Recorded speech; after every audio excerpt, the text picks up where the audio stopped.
அனைத்து உரிமை குரல் நண்பர்களுக்கும் வணக்கம். தமிழ்நாடு முழுக்க இன்னைக்கு பரபரப்பாக பேசிட்டு இருக்க ஒரு விஷயம் அப்படின்னா, இந்த கள்ளக்குறிச்சி விஷசாராய விவகாரம் அப்படின்னு தான் சொல்லணும். இதுல சீமானவர்கள் பார்த்தீங்கன்னா, யாருமே எதிர்பாராத ஒரு அதிர்ச்சி தகவலை வெளியிட்டிருக்காரு. இது என்னன்ற வீடியோல பார்க்க போறோம், வாங்க பார்க்கலாம்.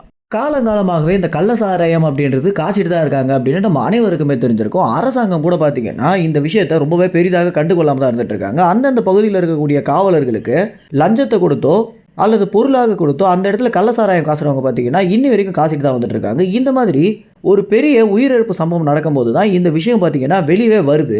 இந்த பகுதியில் கிட்டத்தட்ட 30 ஆண்டுகளுக்கு மேலே கள்ளசாராயம் காசிட்டு இருக்காங்க அப்படின்னும், அது மட்டும் இல்லாமல் இந்த இடத்துல கள்ளசாராயம் காசுறவங்களுக்கு அரசியல்வாதிகள்ல இருந்து அரசு அதிகாரிகள் வரைக்கும் அனைவருமே அவங்களுக்கு ஆதரவாக இருக்காங்க அப்படின்னு இந்த இறந்த குடும்பங்கள்ல இருக்கக்கூடிய மக்கள் பார்த்தீங்கன்னா நம்மிடம் தெரிவிச்சிருக்காங்க.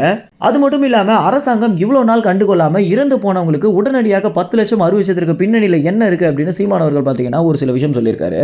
இந்த கள்ளசாராய காசுறவங்க பார்த்தீங்கன்னா ஒரு மிகப்பெரிய கட்டிங்க அரசு அதிகாரிகளுக்கு கொடுத்துட்டு வந்துட்டு இருக்காங்க அப்படின்ற ஒரு காரணத்தினால தான் இப்போ வரைக்கும் எந்த ஒரு ஆக்ஷனும் எடுக்காம இருந்துட்டு இருக்காங்க அப்படின்னும், ஒன்று இவங்களுடைய மது ஆலைகளுக்கு வருமானம் வரணும், அப்படி இல்லைன்னா வருமானம் வரக்கூடிய இடத்துல இருந்து கட்டிங் வரணும் அப்படின்றது தான் திமுக அரசுடைய மிக முக்கிய குறிக்கோளாக இருக்கு அப்படின்னு சீமானவர்கள் சொல்லியிருக்காரு. அது மட்டும் இல்லாம 30 ஆண்டுகளாகவே காசிட்டு தானே வந்துட்டு இருக்காங்க, இப்போ மட்டும் என்ன அதிரடி நடவடிக்கை அப்படின்ற ஒரு கேள்வி எழுப்பியிருக்காரு.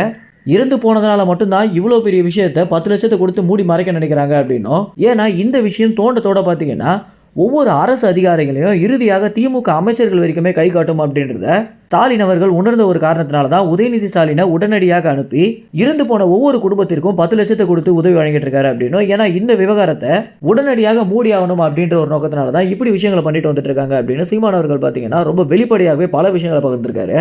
மேலும் கள்ளக்குறிச்சியில் இருக்கக்கூடிய நாம் தமிழ் கட்சி நிர்வாகிகள்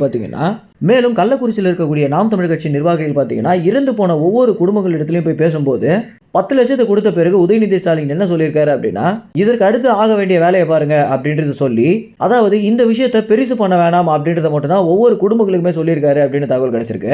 மேலும் இந்த ஒரு விவகாரம் குறித்து என்ன நினைக்கிறீங்க அப்படின்னும், இந்த கள்ளசாராயத்தை தமிழ்நாட்டில் ஒழிக்க முடியுமா முடியாதா அப்படின்ற உங்க கருத்துக்களை கமெண்ட்ஸ்ல தெரிவிங்க. நன்றி, வணக்கம்.